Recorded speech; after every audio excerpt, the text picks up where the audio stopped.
పాడైపోతున్నారు అనేది మెయిన్ వాళ్ళు చేస్తున్న ఎలిగేషన్. కాబట్టి ఏం చెప్పదలుచుకున్నారు షో గురించి? బిగ్ బాస్ షో తీసేద్దాం, కంప్లీట్గా బ్యాన్ చేసేద్దాం, రైట్. జనాలు పాడైపోకుండా ఉంటారు.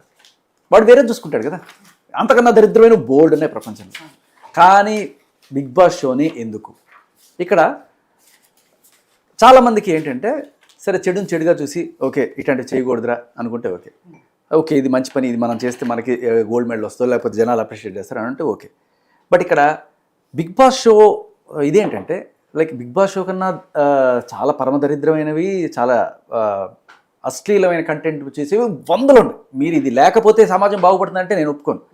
కానీ బిగ్ బాస్లోకి వెళ్ళాలనుకునే వాళ్ళ సంఖ్య చాలా ఎక్కువగా ఉంది. బిగ్ బాస్ షో చూసేవాళ్ళు ఒక 3 రకాలు ఉంటారు. ఒకళ్ళు ఏంటంటే చూసి ఆనందించేవాళ్ళు, చూసి తిట్టుకునేవాళ్ళు, ఇంకొకళ్ళు చూసి బా నేను అక్కడ ఉండాలిరా, నేను అక్కడ ఉండాలి, నేనైతే ఇలా చేస్తాను అనుకునే వాళ్ళ సంఖ్య చాలా ఎక్కువగా ఉంటుంది. దానికి ఎంత వేల మంది అప్లై చేసుకోవాలి. సో వెళ్ళాలనుకునే వాళ్ళ సంఖ్య ఎక్కువగా ఉంది. వీళ్ళ మీద మాత్రం గ్యారంటీగా సార్ చెప్పినట్టు ఇంపాక్ట్ ఉంటుంది. వీళ్ళందరూ కూడా నిన్న ఏదో దాంట్లో చెప్పి బూతులు తిట్టండి బిగ్ బాస్కి వెళ్ళండి, అక్రమ సంబంధాలు పెట్టుకోండి బిగ్ బాస్కి వెళ్ళండి. సో ఇదే నా క్రైటీరియా అని వాళ్ళు అడుగుతున్నారు. నా ఉద్దేశంలో చేతికి ఏదైనా పుండు అయితే చెయ్యి మొత్తం నరికేసుకోవడం కరెక్ట్ కాదు. ఆ పుండు వరకు ఇప్పుడు ఆయన చెప్తున్న అశ్లీలం ఏదైతే ఉందో అది లేకుండా చూసుకొని బిగ్ బాస్ని చేయడం అనేది కరెక్ట్. బ్యాను గీను అనేది నేను ఒప్పుకోను. బట్ ఏదైతే అబ్జెక్షనబుల్గా ఉందా, ఇప్పుడు కంటెంట్ ఉంది, ఆయన అన్నట్టుగా బిగ్ బాస్ మొత్తం అశ్లీలమే ఉందా, ఎంటర్టైన్మెంట్ లేదా అంటే నాకు గుర్తుంది యాక్చువల్గా అశ్లీలత గురించి నేను మాట్లాడాను. 2 అక్క చెల్లెళ్ళు ఉంటారు, ఇద్దరు ఒకటే సేమ్ టు సేమ్ ఉంటారు. ఒకళ్ళు లత ఒరిజినల్, ఒకళ్ళేమో డూప్లికేట్ లత. సో ఫైనల్గా ఏదో తేల్చుకోవాల్సిన సిచ్యువేషన్ వచ్చినప్పుడు ఎవరు కనిపెట్టలేకపోతారు, సెన్సార్ బోర్డు వాళ్ళు వచ్చి కనిపెడతారు ఎవరు ఒరిజినల్ ఎవరు డూప్లికేట్ లత అని. అంటే సెన్సార్ బోర్డు వాళ్ళు అశ్లీలతను కనిపెడతారు, నకిలీలత ఆటోమేటిక్గా బయటపడుతుంది. సో ఇది ఎంటర్టైన్మెంట్. అశ్లీలతను చూపించాల, అశ్లీలత పేరు పెట్టి మనం ఎంటర్టైన్మెంటే చేసాం ఇక్కడ. అండ్ అలాగే ఆయన ఏదో ఇది చూపించారు ఇందాక, ఏది అమ్మాయిని ఇది. సో ఇది చూసినప్పుడు కూడా లైక్ బిగ్ బాస్కి వెళ్ళాలని చాలామంది సంకల్పించుకుంటారు, కానీ అక్కడికి వెళ్ళి సంకల్పించుకోకూడదు. ఎంటర్టైన్మెంట్ అనేది ఉంది బిగ్ బాస్లో, కానీ అశ్లీలత మేబీ అక్కడక్కడ ఉండొచ్చు, కొన్నిసార్లు మనం చూసే కోణంలో కూడా ఉంటుంది. రైట్. ఇప్పుడు ఆ ఫోటో ఉంది కదా, ఆ సీన్ సినిమాల్లో చాలా కామన్ గా చూస్తాము. కరెక్ట్. ఇది ఏంటంటే సినిమాల్లో ఏంటి అంటే అది చెయ్యాలి, ఆ సిచ్యువేషన్ డిమాండ్స్ కాబట్టి అక్కడ చేస్తున్నారు.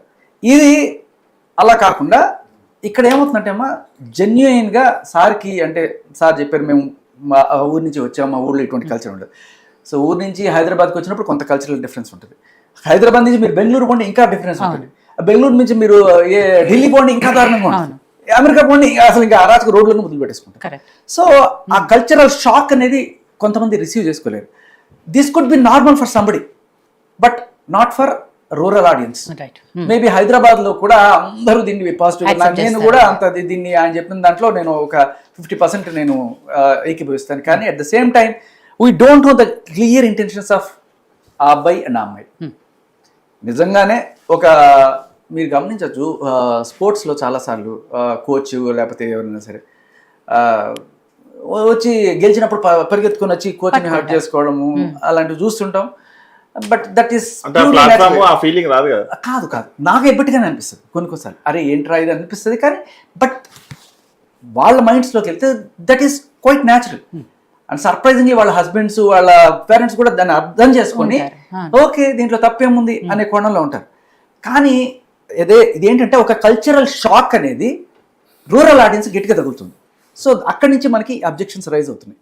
అండ్ ఎస్పెషలీ ప్రాబ్లం వల్ల ఇది లేకపోతే 100 ఉన్నాయి. కానీ ఇది చూసిన వాళ్ళు, అక్కడికి వెళ్ళాలనుకున్న వాళ్ళు, ఆ ఊళ్ళల్లో ఉండే వాళ్ళైనా సరే వీళ్ళ పిల్లలు ఒక రకంగా పెరగాలనుకుంటారు. వీళ్ళు ఇలా చేయాలని వీళ్ళ పిల్లల్ని వీళ్ళు ఎప్పుడు అనుకోరు. హైదరాబాద్లో మేబీ కొంతమంది పేరెంట్స్ ఉండొచ్చు, దిస్ ఇస్ నార్మల్ అనుకోవచ్చు. కానీ ఇటువంటి వాళ్ళకి అబ్జెక్షన్ ఏంటంటే ఇటువంటి పనులు మనం చేస్తేనే పిల్లలు వెళ్తాము అనుకునే స్టేజ్కి వెళ్ళిపోతే నేను ఏదైతే కల్చర్లో పెరిగానో ఆ కల్చర్ కాకుండా వీడు వెళ్ళిపోయి ఊళ్ళో అంతా మేము బదనామైపోతాము. ఇటువంటి కల్చర్ మనం నిజం చెప్తున్నానమ్మా, ఈ కల్చర్ లేని వాళ్ళు కూడా హైదరాబాద్ వచ్చి అదే పనిగా ఏదో వంట పట్టించుకొని ఇలా చేస్తేనే మనం పాష్ అనుకుంటారు, ఇలా ఉంటే ఇట్లాంటి డ్రెస్సులు వేసుకుంటేనే మనం పాష్ అనుకుంటారు అనుకుని వాళ్ళది కాని కల్చర్ని కూడా వాళ్ళు నెత్తిన వేసుకొని రుద్దుకొని ఇదవుతున్నారు. వాళ్ళకి తప్పని తెలుసు కానీ మొహం మీద మాస్క్ ఉంటుంది. ఇది తప్పు. జెన్యున్గా ఒక అమెరికాలో జరుగుతుంది అనుకోండి, వాళ్ళకి ఇదేం కాదు. మనకి తప్పు అని తెలిసి మనం చేస్తాం చూడండి, అది ఖచ్చితంగా తప్పు. సో ఇక్కడ ఈ చిత్ర పరిశ్రమలో ఎస్పెషల్లీ ఆర్ట్ ఎంకరేజ్ చేస్తారని చెప్పి నాగార్జున గారు, అదే అక్కినేని నాగేశ్వరరావు గారికి ఇచ్చారని చెప్పి చెప్తున్నారు కదా.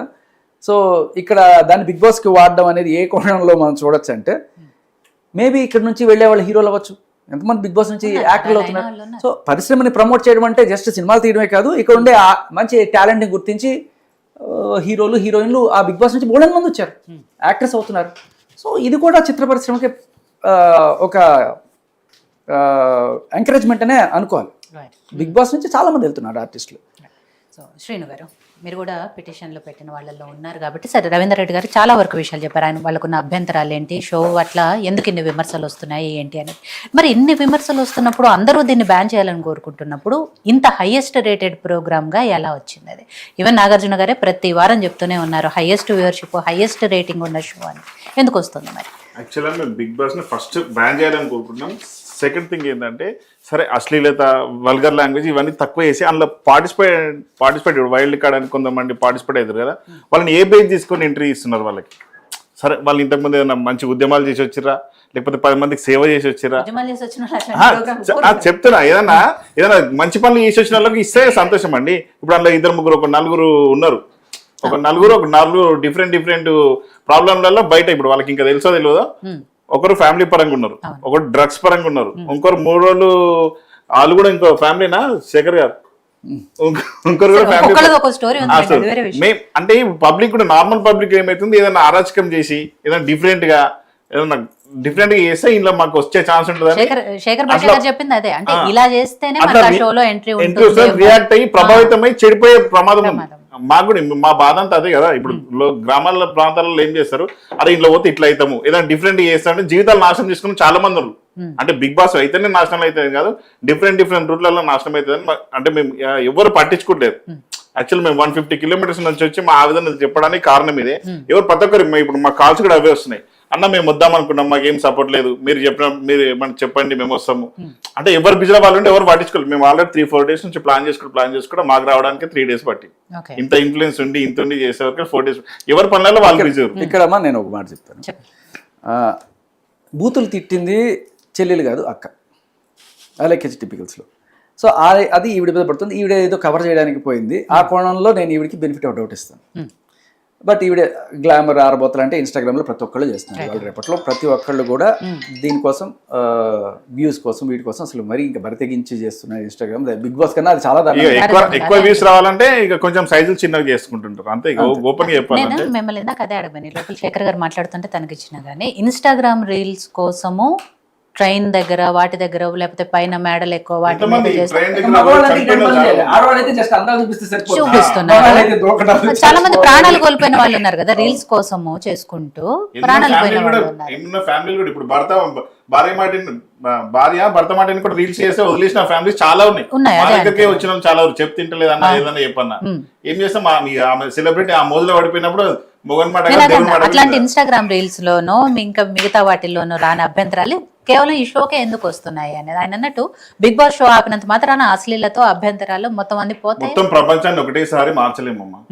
మా వంతు ప్రయత్నం బిగ్ బాస్ మీద స్టార్ట్ చేసినాం, మాకు మీ అందరు సపోర్ట్ కావాలని. మొత్తం ప్రపంచాన్ని మార్చేస్తామని మేము చెప్పట్లేదు, మా వంతుగా కొంతమందిని ఈ బారిన పడకుండా కాపాడతామనే ఉద్దేశంతో ఇంత దూరం. ఏంటంటే ఇప్పుడు బయట దరిద్రపు షోస్ అలా సపోజ్ మిడ్ నైట్ మసాలాలు ఉన్నాయి, లేకపోతే ఇంకోటి ఏదో బూత్ సినిమాలు ఏవో ఉన్నాయి. ఇవి కూడా మన పల్లెటూరులో వాల్ పోస్టర్లు లక్త అయినంత మాత్రాన వాళ్ళు దారిలో పోతున్న ఆడవాళ్ళు కావచ్చు మగవాళ్ళు కావచ్చు చూసేవాళ్ళు చూస్తారు, చూసి తిట్టుకునే వాళ్ళు తిట్టుకుంటారు, ఎవరికి తెలియకుండా ముసుగు పట్టుకుని వెళ్ళేవాళ్ళు కూడా ఉంటారు. ఎవరు ఆపలేము కదా. అయితే ఇక్కడ ఏంటంటే ఎవరైనా సరే ఇది తప్పుగానే ముసుగేసుకుని వెళ్తున్నాడంటే నేను తెలిస్తే బయట చండాలు అవుతానని చెప్పి ముసుగేసుకొని చూసే వాళ్ళే ఉంటారు. కాకపోతే అది వాడికి తెలుసు అది తప్పు అని చెప్పి. కానీ ఇక్కడ ఏంటంటే బిగ్ బాస్కి వెళ్ళాలనుకునే వాళ్ళ సంఖ్య ఎక్కువైపోవడంతో ఇట్లాంటిది అయినా కూడా సరే మా వాడు బిగ్ బాస్లోకి వెళ్ళడం అనే కోణమే మెయిన్గా ఇక్కడ అబ్జెక్షన్ కనబడుతుంది. వెళ్ళాలంటే క్రైటీరియా ఏంటి? వింత చేష్టలు వికృత చేష్టలు చేయాలి. ఇప్పుడు ఏం లేదు, ఒక చిన్న ఇప్పుడు అలాగే పికిల్స్ ఆమె ఒక చిన్న వాట్సాప్ మెసేజ్ తోటి చిన్న ఒక రికార్డ్ తోటి ఆమె ఎంట్రీ ఇచ్చేసింది, ఏం కష్టపడ్డది సార్ ఒకటి ఏంటంటే తిట్టింది అక్క. ఏదైనా కానీ ఒక ఎంట్రీ అయితే వచ్చింది, నార్మల్ పబ్లిక్ నార్మల్ వాడు అందులోకి ఎంట్రీ పోవాలంటే ఎన్ని కష్టాలు పడాలి? పోగలుగుతారా? జస్ట్ ఒక చిన్న వాయిస్ రికార్డ్ తోటి మీకు హైలైట్ వచ్చేసి అంటే వాళ్ళకి కావాల్సింది అదే కదా. ఇప్పుడు మీరు నేను పోతే ఆ షో ఎవరు చూడరు, అలాంటి వాళ్ళు పోతేనే షో చూస్తారు, రేటింగ్స్ వస్తాయని వాళ్ళు కూడా అదే మమ్మల్ని కూడా టీఆర్పీ రేటింగ్ వస్తుంది, మీరు ఎందుకు ఎదురికిస్తారు అంటే చెడుకు అట్రాక్ట్ చాలా మంది వద్దంటే పిల్లలు వద్దంటే 100% అదే కేసు ఉంది అంటారు. డ్రగ్స్ కేసులో ఆవిడ నిర్దోషిగా తీసిన తర్వాతే వాళ్ళు తీసుకొచ్చారు. ఎందుకంటే కానీ మళ్ళీ మొన్న వచ్చింది కదా ఒక ఇష్యూ, ఆరోపణ నిందలే. గతంలో లాస్ట్ సీజన్స్ లో కూడా ముమైత్ ఖాన్ గారి మీద రకరకాలుగా కూడా నడిచాయి ఆ డ్రగ్స్ ఇష్యూలో కూడా. రైట్, ఒక్క నిమిషం అండి. మనతో పాటు సినీ నటులు సామాజికవేత్త కరాటే కళ్యాణి గారు లైన్లో ఉన్నారు, తనతో ఒకసారి మాట్లాడు. కళ్యాణి గారు నమస్తే అండి. నమస్తే అండి. సో కళ్యాణి గారు, బిగ్ బాస్ షో గురించి ఏదైతే